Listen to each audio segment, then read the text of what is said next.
మొదట జెడ్పీటీసీ సుంకన్న గారు, వెల్దుర్తి సుంకన్న గారు చెప్పిన మాటకి సమాధానం చెప్పాలి.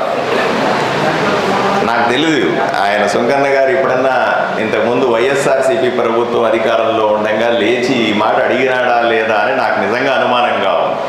ఎందుకంటే జగన్మోహన్ రెడ్డి గారి ప్రభుత్వంలో వైసీపీ ప్రభుత్వం అధికారంలో ఉండగా ఒకటంటే ఒక హామీ కూడా సరిగా నెరవేర్చకుండా ప్రజల్ని ఎలా మోసం చేసిందో మనం చూసాం.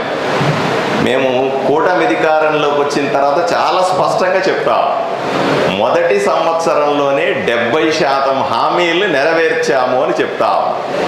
అన్నీ కూడా అంతెందుకు వీళ్ళు చెబుతున్నటువంటి అన్నదాత సుఖీభవ కార్యక్రమాన్ని కూడా నెల రోజుల లోపల పూర్తి చేస్తామని చెప్తా ఉన్నా. సరే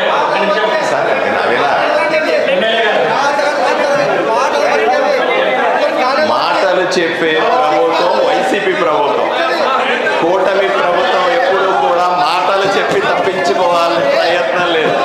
ఎంత గొంతు చించుకొని అరిచినా నిజం నిజంగానే ఉంటుంది, అబద్ధం అబద్ధంగానే ఉంటుంది. మీరు ఒక్కసారి ఆలోచన చేయాలి.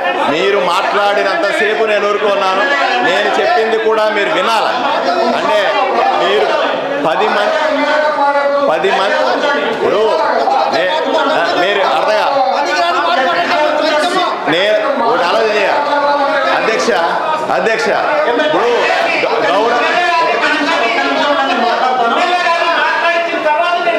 ఒక్క నిమిషం.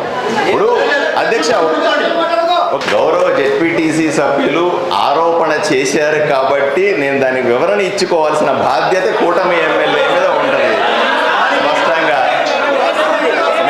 ఆయన తప్పుడు సమాచారం ఇస్తా ఉన్నాడు ప్రజలకి. తప్పుడు సమాచారాన్ని ఒప్పుకునే పరిస్థితుల్లో కూటమి నాయకులు ఉండరు. నా పాయింట్ మీరు అర్థం చేసుకోవాల్సింది. ఇప్పుడు ఒకరు రాజకీయ పరమైన ఆరోపణ చేసినప్పుడు, మీడియా సమక్షంలో చేసినప్పుడు, తప్పు చేసిన వాళ్ళే ఆరోపణ చేస్తున్నప్పుడు ఆగాలి. అధ్యక్ష, మీరు మాట్లాడితే రావాలి, నాకు టైం ఇవ్వాలి. మీరే మాట్లాడి డామినేట్ చేస్తానంటే ఎలా? అలా కూడా కుదరదు. ఎందుకంటే మా పాయింట్ మీకే చెప్తా ఉన్నాను, నేను వాళ్ళకి చెప్పాల్సిన అవసరం కూడా ఏమీ లేదు.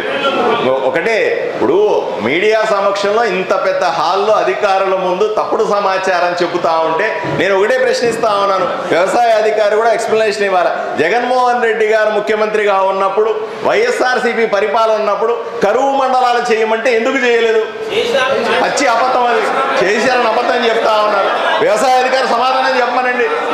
అసలు ఎంత నాశనం చేయాలో అంత నాశనం చేసి ఈ జిల్లాని కనీసం కరువు మండలాలు కూడా పెట్టకుండా ఈ రోజు వీళ్ళు అబద్ధాలు చెప్పి చప్పట్లు కొడుతా ఉంటే మేము ఊరుకో కూర్చోమంటారా మమ్మల్ని? ఇది ఎక్కడ న్యాయం అండి? ఇప్పుడు ఇంత పెద్ద సభలో వాళ్ళు అబద్ధాలు చెబితే అబద్ధమే నిజమని నమ్మే ప్రమాదం కూడా ఉంది కదా. వాళ్ళు జిల్లాను నాశనం చేసినారు, ఇది నిజం. వాళ్ళు చెబుతున్నది పచ్చి అబద్ధం. ఈ రోజు ఎన్డీఏ ప్రభుత్వం 1 సంవత్సరంలోనే అన్ని నెరవేర్చామన్నది నిజం. వాళ్ళు చేస్తున్న ఆరోపణ అబద్ధం. ఇది వ్యవసాయ శాఖ అధికారి కూడా చెప్పాల్సిన అవసరం ఉంది. ఇంతటితో నేను ఆరోపణ గురించి ముగిస్తాను అధ్యక్ష.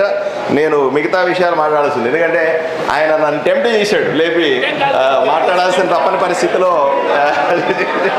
లేకపోతే నా పని ఏదో నేను చేసి నేను ఎవరి జోలికి వెళ్ళేవాడిని కాదు, నా జోలికి వస్తే వదిలేవాడిని కాదు. ఆ క్లారిటీ ఉండాలి. సరే, ఇప్పుడు ఒకటి చెప్తాను, పోనీ అంత చెప్తున్నారు కదా, వీళ్ళందరూ కూడా అయిపోయిన తర్వాత బహిరంగ చర్చకు సిద్ధమా? నేను సిద్ధంగా ఉన్నా. వాళ్ళు రమ్మని చెప్పండి. రేపు ఇదే మీటింగ్ అయిన తర్వాత బయట బహిరంగ చర్చ చేద్దాం మీడియా సమక్షంలో. ఎవరు ఏ ముఖ్యమంత్రి ఈ జిల్లాని నాశనం చేసినాడు, ఏ ముఖ్యమంత్రి వచ్చిన తర్వాత 1 సంవత్సరంలో ఈ జిల్లా బాగుపడుతుందనే చర్చకు నేను సిద్ధంగా ఉన్నా. బహిరంగ సవాలు విసురుతా ఉన్నా. దయచేసి దమ్ముంటే బయటకు వచ్చి నాతో సవాలు విసిరి చర్చించాల్సిందిగా మిమ్మల్ని అందరినీ కోరుతా ఉన్నా.